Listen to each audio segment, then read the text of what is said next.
What's up, YouTube? It's your boy. Can you tell you something? I'm back. Before we get to it, make sure you like, comment, subscribe. Make sure you always watch the full video.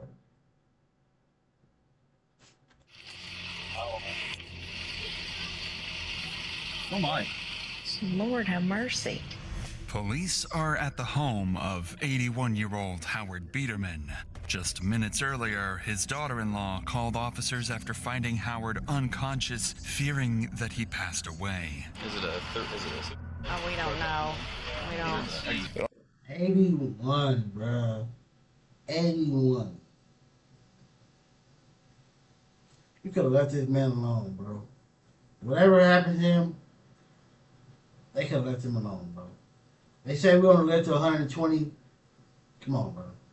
Almost looks like he's like beat here, cast off over there, picked up and staged there. What would somebody have against an old man like that? Initially, officers were confused. The scene was brutal, but the cause of Howard's death wasn't immediately clear.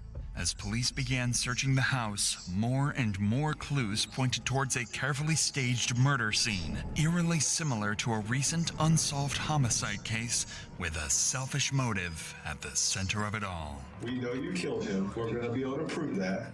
It's just why. Around 7:00 p.m. on a Wednesday, Ohio police received a call from Carla Biederman, reporting that she had found her elderly father-in-law, Howard Biederman, unresponsive. She told dispatchers he had recently undergone surgery for colon cancer, and she was visiting to deliver his medication when she made the discovery. Officers arrived within minutes, thinking Howard died from his illness. But what awaited them was the start of a very puzzling murder investigation. That's In here? What's 470 Pennsylvania, apartment B and employee in the house front. 13 for sure. okay? Oh my. Is it a Oh, we don't know. We don't. I see a firearm anywhere? Is there a firearm anywhere? I'm not really seeing. I'll put some gloves. Do we know a name or anything yet? I have not looked. Hello? Homicide. Absolutely. I mean, the guy's covered in blood. He's got huge gashes in his head. An older guy. he got gashes. How do you think he unlocked himself then? Like one bump, he fell. One wound, he did it to himself. Gashes, no. He was hit. He was struck multiple times. Maybe Howard Biederman? It looks like the door might have been forced open. What the hell? All the guns are still there, too. Right. Like, if you were gonna come in somebody, why? There's a lot Looks like going he was on. beaten to I death. believe 25's in route. He'll pick it all up from there. Lots of lacerations, actually a hole in his head, Okay. swollen up. On the far back side, there's a lot of lacerations. 12 to 3. As officers took a closer look at Howard's body, they quickly realized this was no natural passing. He had numerous head wounds that ripped his skull, and one of his eyes was completely blue. But what stood out even more were the strange details that didn't quite add up. The front door showed clear signs of forced entry, yet Howard's valuable firearms were still left untouched, and nothing else appeared to be missing, suggesting he might have been targeted for reasons beyond simple theft. I mean, there's just, that's straight through. You can see brain matter and everything. God. What would somebody have against an old man like that? It almost looks like he's like here, cast off over there, and picked up and staged there. You call the hospital and have like come in the back doors. I think I was here the other day just doing a well-being check on him. As officers continued examining the scene, someone recalled they had been to this house before during a welfare check just weeks earlier, after Howard wandered off and couldn't remember how to get home. The family told officers he had dementia and often carried large amounts of cash on him, sometimes lending it out to people he trusted. It made him both vulnerable. That's more like what happened there. They came in for the money. And potentially a target. But there was something even more concerning that officers realized. Howard's death wasn't the only violent mystery the town had seen recently. Just over a month earlier, 68-year-old John Strickland was found shot near his home, roughly 5 miles away. His body was left on a neighbor's porch, and no arrests were ever made. And now, with Howard's case on their hands, police couldn't ignore the unsettling similarities. With this in mind, officers secured the scene and went to speak with Howard's daughter-in-law, Carla Biederman, where they would learn of the suspicious timeline leading up to his murder. Hi. We were out here a couple weeks ago, right? Yes. We're working. They said it's suspicious timeline. Are they saying she did it, bro? On a timeline here, figure out what's going on. We don't know yet. We didn't find anything, a gun or nothing where it was self-inflicted. We don't know anything else at this point. Do you know what time they would have left the Legion? Friday before. He usually goes up about when they open, around 11, and has a couple beers. Leave like early afternoon? Yeah, and we were here. My husband had a doctor's appointment and blood work, and we were here between 11:30 and 12. He was here though when you guys stopped? No, he was Well, not. okay. And I couldn't find his medicine, and he's up there having a couple beers. Okay. According to Carla, at around 11:30 a.m., she went to Howard's house to deliver his medication. However, he wasn't home and she assumed he was still at the bar, where he usually spent time. At 7 p.m., Carla returned, expecting Howard to have come back from the bar by then. Instead, she found him deceased. This placed the time of the murder sometime between her first and second visit that day. But then, Carla remembered something strange from 2 days earlier, something she hadn't thought twice about until now. Anybody that, any girls that hang around and try to get him to give money or anything like that? My thing is, if she said he probably usually at the bar when she came in, why didn't you go there to go make sure? Now that you mention that, he called me, I need some help. I said, okay, I'm on my way. What do you need? He said, money. My money's all screwed up. I said, okay, I'll come get you. We'll go to the bank. Anyway, we're at the bank. He said, I need you. They printed him out a thing. He said, I need $600. I said, what? What day was that? Monday. It's Wednesday now. So just yesterday? This Monday. 2 days ago. Just yesterday? Yes. 2 days ago. Yeah, 2 Yes. days ago. Okay. He said, I need $600. And I said, why? Well, I don't know. When he said he needed this money, has he ever said anything like that before? No. Did he act like frantic about needing that money or anything? He just acted really, I need $600. Jackie, like Rhonda, parked across the street and mentioned Jackie Miller has been down a couple of times, which she's brought me stuff. So she checks on him occasionally. Right, elder people don't need to be living by themselves, bro. And nobody else comes around and checks on him. Not much. He had somebody doing some plumbing for him. A couple months ago, we pulled in the backyard, and he was like, looked real funny at us. Howard's sudden need to withdraw $600 and his refusal to explain why just days before his death led investigators to reconsider robbery as a more likely motive. Carla also mentioned a woman named Jackie Miller, a neighbor who occasionally checked in on Howard, as well as a guy he'd hired to do some plumbing work. Initially, they both were simply people officers thought might have seen something useful. Maybe not. But not long after this, someone else came forward with troubling claims about one of them. You said that lady's been stealing from everybody in the neighborhood, I guess. Who? Jackie. She's been bringing Howard, too. They said she's been stealing from people. She's been bringing Howard, too. Her last name's Ford. Yeah, I know. When was the last time she brought it? Well, you can't trust everybody, bro. They said she was coming to, to check on them randomly. She was waiting for an opportunity. And food. Probably a month ago that I know of. But Rhonda parked across the street and said that Jackie was over here. Said Jackie was here today. Rhonda's Traeger. Oh. They're trying to get that woman yesterday. Did you tell one of the detectives that information? Rhonda just came up here to tell me what his last name is. I think they were talking to Rhonda already. She's already talked to somebody. She says it all. Did Jackie ever come down with anybody else? She's only been here like once when we've been here. So did you guys like have any beef with her? Had you run her off before? No. She, like I said, she had brought in food. She owes him money. I forgot, she was borrowing money off him. He said the bank's about to close. I remember that now. This was a couple months, 3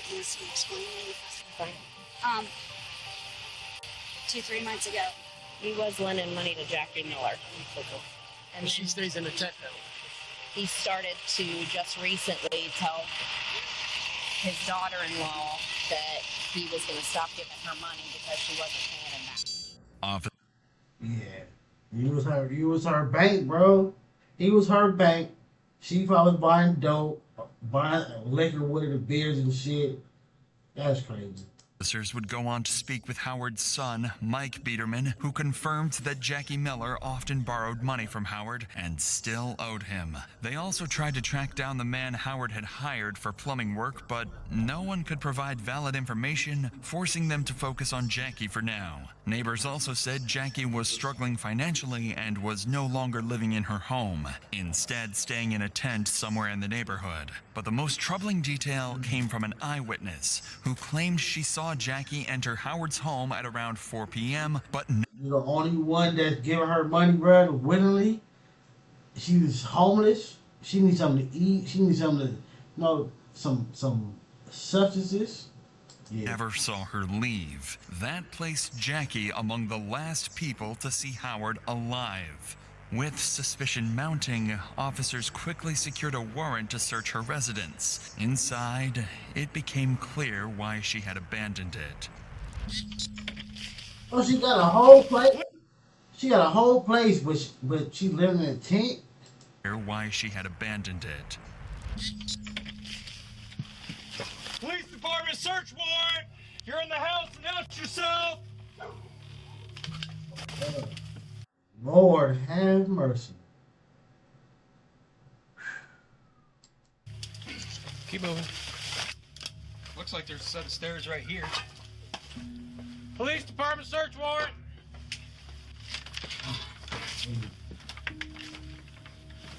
Goodness gracious. We got one more room check. That one there, boss, and then we're done. There were people that will come clean this house out for her. There was volunteer places that will do it, or the people that she will have to pay. It's people that it's probably companies or whatever that she can pay that will clean out this whole house and repaint it. Cause I know that motherfucker. House was in complete chaos and unfit for anyone to live in. With no sign of Jackie at the house, officers considered the possibility that Jackie might be staying in someone else's home in the neighborhood. So more units were deployed to help locate her. Unbeknownst to anyone at the time, Jackie was hiding at a house just outside the neighborhood. Have you seen her since Mom? She was here around 12:30. Well, she was here today at 12:30. I didn't see her. Okay. I saw her at 12:30. She does ask for money all the time. I don't know what she does with it. I promise you she ain't here. Well, like I said, No way. we got to cover our bases, dear. I swear on all I know, dear, I would not hide it from you. Oh, no, we're not saying you did, honey. We're not saying that at all. We're saying she broke in because she has no place to go. Well, I promise you, she shows up here, I'm bringing her to you. We're looking for Jackie Miller. She lives on Uncle Avenue. Okay, well, we know that. Okay. We're investigating a homicide. And she was the last person seen with the victim. So we need to find her. Oh my God. I seen Jackie a week and a half ago walking down West Center Street. Yeah, she's in bad shape. Did she eat somebody? We don't know. Oh my God. At this point, it seemed Jackie Miller had vanished. Officers searched every house in the neighborhood, but there was no sign of her. A few hours later, police received a call from a man saying his friend inside his home was acting strangely and making disturbing comments that left him It must be like a good, semi-good neighborhood for all them houses that they went to, and all the people know her and probably helped her out. That's crazy. uneasy. When officers arrived at the address and searched the house, they discovered the friend was actually Jackie Miller, hiding inside one of the bedrooms. If you want, okay? You're going to be asked to answer some questions, okay? You understand that? Yes. If you start answering questions without a lawyer present, you can stop at any time. Do you understand that? Okay. Can I get my stuff? What do you get my stuff? What is your stuff? My money on the floor and that drink right there. Okay. Whatever it is. Okay, we'll get it for you. All right. So. And the lighter, the purple lighter. Where'd you get the money from? Pardon me? Where'd you get this money from? I borrowed it. From who? A friend of mine. Who? Actually, her name is Courtney. Did you borrow any from Howard? Hand me that. Did you borrow any money from Howard today? No, not today. We're gonna go outside, and right. we'll get the rest of it here. Just leave your hands behind your back. All right. What's up? Huh? I didn't want her to see me. Okay, sorry. Tell me. Talk to me. I said I didn't want her to see me. Okay. I told her. No, it's fine. You know me. I don't like to lie. You guys, what'd she talk about today since you've been with her? She said she talked about something that she might kill somebody. The caller turned out to be a friend of Jackie, claiming she told him she might have killed someone earlier that day. Following Jackie's arrest, officers found a container of cocaine in her possession and transported her to the police station for questioning. Good Samaritan, bro. W civilian. Jackie had already denied that the money found in her possession belonged to Howard, insisting it came from someone else, a sign that, if she was guilty, getting a confession out of her wouldn't be easy. But detectives had a strategy, one designed to get Jackie to confess without even realizing she was doing it. Hello. Hi, Jack. Remember me from down there? I talked to you. Aldridge? Yeah. I talked to you in the back. The only reason I don't remember that is I got a page, yes. Everybody says that. What did they tell you when they arrested you? Nothing. Nothing? No, that's why I kept on asking what I did. I mean, what the charges was, all that. Right now? I mean, it's possession of cocaine. Right. I asked if that was a felony or a misdemeanor or what that was. It's felony. The investigator withholds the real reason for Jackie's arrest to keep her calm and prevent her from becoming defensive. By avoiding any mention of a murder charge, he creates a false sense of security, hoping she'll lower her guard once the questioning. Yeah, people be I guess not knowing. Police will lie to you. They don't have to tell you everything. Begins, but Jackie had other plans in mind. Walk me through your day today. Let's start at the time you wake up. Fed my dog. What time? You say you woke up around noon? Right. Fed the dog. Went out she's phone. I got home. Went to Howard's to use a phone. Right. What time was that? About 2 a.m. 1:30, 2:00. Who's Howard? Howard Biederman? Yeah, he's my neighbor. Okay. And that was around 2 o'clock you were there? About 1:30. Anyone else there? Yeah, there was a guy coming. He came up on the porch when I was leaving. Who was that? I don't know him. This guy that comes and visits? He was coming there as you were leaving? Yes. And you don't know this guy that came up to the door? Mm-hmm. Do you see him go into Howard's house? Yeah. The detective finds Jackie's story unlikely. No neighbor reported seeing the man she described, and it's clear she's attempting to shift the blame preemptively. Instantly shift the blame on somebody else. Instantly. Despite not yet being formally accused. Jackie never asks why she's being questioned about Howard, especially since she was brought in on unrelated charges. If she didn't know Howard was dead, it would be natural for her to ask what happened or why the police were questioning her. This is when the detective decided to confront Jackie about a clue she unknowingly brought with her from the crime scene. Do you mind hopping up for me? Standing up? No, what? Do you mind standing up? No. Ouch. Listen to me. This is your opportunity to tell me what happened in Howard's house. What do you mean? Let me see this. Come on. Can you show me? Turn it the other way. Yeah. What you got? What is this? What's this stuff from? I believe rust or paint. On your pants? This is from my bike. Where I wrecked. Hold on. What is? All this stuff is from like my bike. To me, it appears. My ears are scratched down. You got blood on your shoe. No, that's pink. That's called urethane. That's, listen, look at me. Something like that. Yes. That's blood on your shoe. While Jackie's blood That's fucked. I wouldn't be surprised if this whole thing came from the altercation. Because why is this the only hole? stained clothing wasn't definitive without a DNA match, it was enough for the detective to press her further and get a confession. But for the next 2 hours, Jackie didn't budge and kept denying everything. So, another detective was brought in with a new strategy to encourage her to admit to the killing, but frame it as self-defense. It almost seemed absurd, given Howard's age and health condition. I got hit with that same line before, bro. I got hit with that same line. The police wanted me to snitch or tell on somebody else, and they were like, "Oh, this say like it was yours, but it belongs to this situation, or to this other person." I'm like, no, I'm not that fucking dumb. But surprisingly, Jackie would play right into it. Hey, Jackie. Yes. I'm Lieutenant Atkins. I work for the investigative unit. All right. Technology just lost. You mind talking to me just for a minute? I may be able to answer some of the questions that you have. I guess. I don't know. Well, the only reason I'm asking that is I know you came in here and he talked to you about the aggravator possibly being a charge, right? Okay. You know that's not a given, and he doesn't have to charge you with that. What do you mean?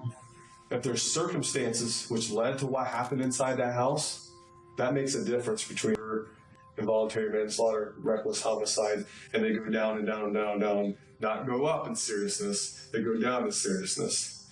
But what I can tell you is the only picture that we're going to be able to paint for a jury is that he was brutally murdered for no reason at all. We know him. We're going to be able to prove that. It's just why. What caused this to happen? What caused this sudden just accident to happen? But I just don't want his family thinking bad of him. Everybody's got skeletons in their closet. Would you agree? I mean, okay. Would I be lying if I said that you use drugs occasionally? yeah. Are you saying I went down there to kill him because I need drugs? Is that? I don't think that. It's not. He was trying to be like a sugar daddy type thing. Is he giving you money? No, I mean I borrowed money off of him in the past. All right. I guess not. Sugar daddy's not the right thing to say. He wants different things instead of like me doing his dishes or his laundry, stuff like that. So he wants you to have like suck his big shit. Okay. Now we're getting somewhere. So it's different. Tonight it was different. Okay. I was sitting on the couch. He was talking. He just started to come up further and further. This area or the chest area? Okay. Okay. Area. Then what? I knew to see him away. I mean, he wouldn't stop. He wouldn't take no for an answer on me. Just got you good, huh? So what did you end up having to hit?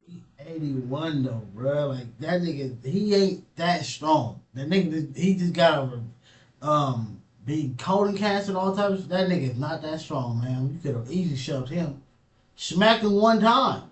Hitting what to get you off of him? I don't even know. You don't know? I don't know what it was. Where was it at? On his if I did on his cockatoo, like some tools that it was on his cockatoo. Can you describe it to me? They call it vice grip, something weird like that. Where'd you hit him at? The chest, the arm, the head? Just in the head. Okay. How many times do you think you had to hit him? I don't know. 3 or 4 times, I guess. I don't know. Did you take any money from him that he had in his shirt? Just be honest. Huh? I think he had $20 in his shirt. Did I hear you right? You took $20 from him, or? Yes. Did you have to hit him so many times to get away from him? He kept on grabbing it. Was he holding you down on the ground or anything like that? At one point. So he's pretty. He's a pretty strong guy.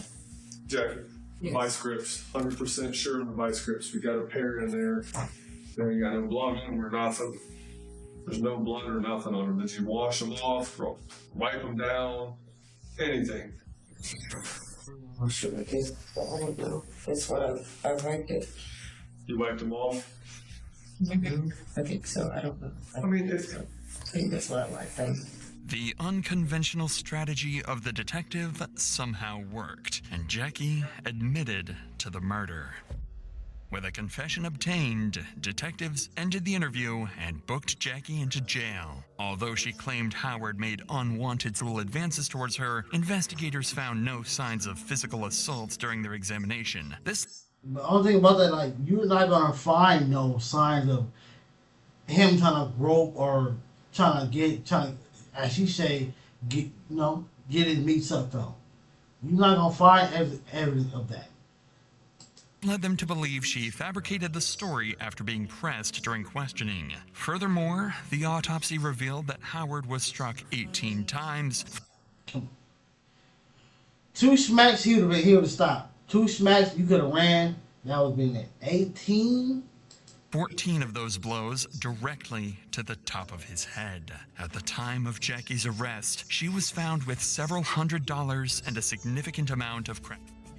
Given that she had no job and source of income, investigators believed that she had taken much more than the $20 she claimed. All the evidence pointed to one conclusion.